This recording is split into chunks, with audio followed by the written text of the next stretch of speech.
Dans le cadre de l'école d'avocat, en fait, on a une obligation de faire un stage en entreprise de 6 mois.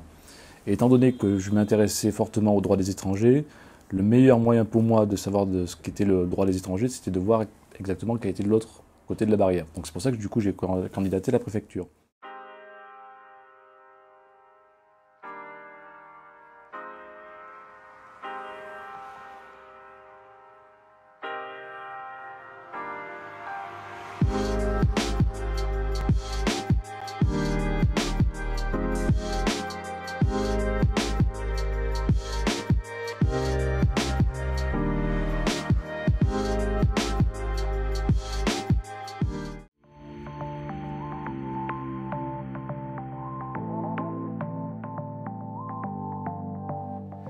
Est-ce qu'il y a une opposition? Philosophiquement, oui, dans la mesure où l'État impose certaines règles pour que le migrant puisse arriver régulièrement en France et puisse séjourner régulièrement en France, et la situation concrète du migrant. Là-dessus, forcément, il y a une opposition. Après, je pense qu'il faut bien distinguer, à mon avis, le fait que l'État puisse imposer certaines règles et comment ces règles sont mises en œuvre. Ce que j'ai vu, et pour l'avoir suffisamment apprécié au sein de la préfecture, quand j'ai fait mes 6 mois de stage, c'est que, contrairement à ce qu'on peut penser, l'État n'est pas toujours dans un système d'opposition avec les migrants. Il faut arrêter d'avoir cette fameuse image d'Épinal où la préfecture, enfin l'État est forcément contre le migrant. Même si des fois, voilà, il peut y avoir des oppositions farouches, il peut y avoir des incompréhensions, il peut y avoir aussi de l'obstination de l'État. Enfin, je l'ai vécu l'année dernière sur certains dossiers. Mais voilà, généralement, si on tombe avec des personnes qui veulent dialoguer, si on a les bons arguments et si forcément la situation du migrant le justifie, la préfecture n'est pas toujours dans l'opposition.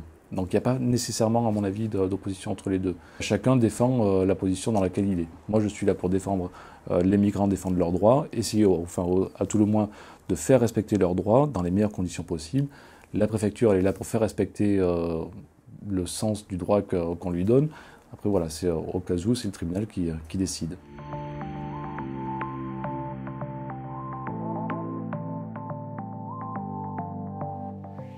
Alors je ne sais pas si c'est le plus sévère, si c'est le plus inhumain, mais il y en a qui disent que le droit des étrangers est le pire droit qu'on puisse avoir, puisque les conditions pour les étrangers pour venir en France sont de plus en plus restrictives, et surtout avec le projet de loi qui est actuellement en cours, notamment en ce qui concerne le délit de solidarité, ça va être encore plus difficile pour pouvoir intervenir. Et là-dessus, je pense que les migrants vont avoir de plus en plus de difficultés, et ce d'autant plus que les procédures tendent quand même à se complexifier, malgré la volonté politique de dire qu'on cherche à simplifier ces procédures, ça devient de plus en plus obscur.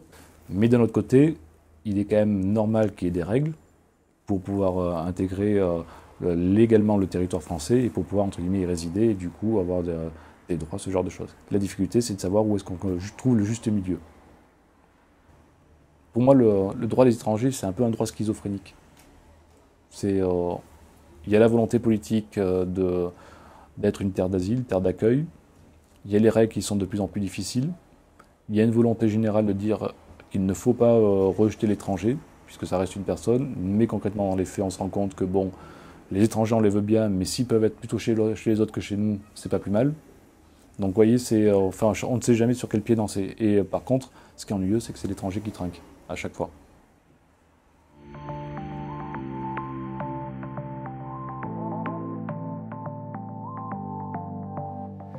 C'est moi qui ai rédigé tous les mémoires en défense de l'État dans les cadres des procédures d'asile ou d'OQTF, éloignement, ce genre de choses.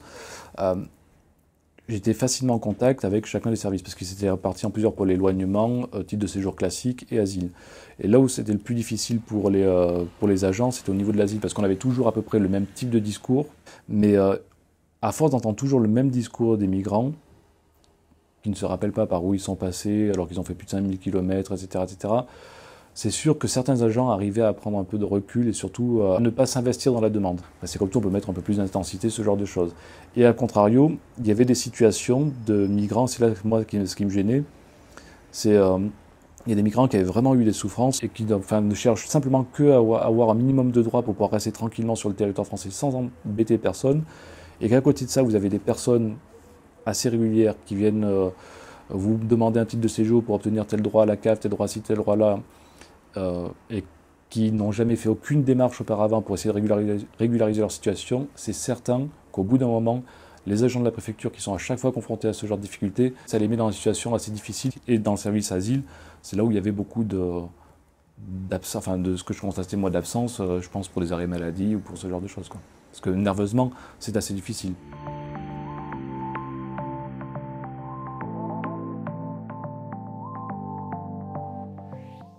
Alors délit de solidarité, ça veut dire que normalement, un étranger qui est en situation irrégulière ne peut pas recevoir le soutien consenti et conscient d'une personne qui est soit en situation régulière, soit d'une personne française.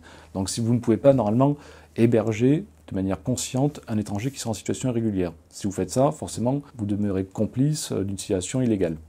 Mais sous le couvert de solidarité, ce délit tend à être un petit peu minimisé ou tend à ne pas être véritablement poursuivi, puisqu'on peut toujours trouver des circonstances atténuantes ou des circonstances permettant de justifier que soit vous n'aviez pas totalement conscience d'aider un étranger en situation irrégulière, etc., etc. Ce délit de solidarité est en train d'évoluer, et notamment tout ce qui concerne les conseils juridiques que l'on peut donner aux étrangers. Si vous, alors que vous n'êtes pas avocat, vous faites des consultations avec un étranger pour lui dire, voilà, soit vous restez caché, soit il faut que vous alliez faire telle et telle démarche pour essayer de régulariser votre situation. Si vous donnez ces conseils, forcément, vous avez conscience que la personne est en situation irrégulière. Donc là, il y a quand même un risque, après tout dépendra comment ça évoluera, il y a un risque que le délit de solidarité soit retenu. Donc c'est là où c'est difficile la position avec les étrangers, c'est que d'un côté, on veut les aider, ce qui est parfaitement logique, puisqu'ils ont des droits, enfin, quel que soit le pays, quelle que soit leur situation, ça reste des personnes, donc là-dessus, il n'y a pas de difficulté. Mais d'un autre côté, si on cherche à les aider, si on va un peu trop loin pour les aider, on peut se mettre dans l'illégalité. Donc après, c'est une question de prise de risque. Est-ce que l'on veut prendre un risque pour aider telle personne, ou est-ce qu'on la dirige vers telle association qui est spécifiquement désignée pour aider ces personnes-là, mais est-ce que les solutions seront aussi bonnes? Ça, voilà.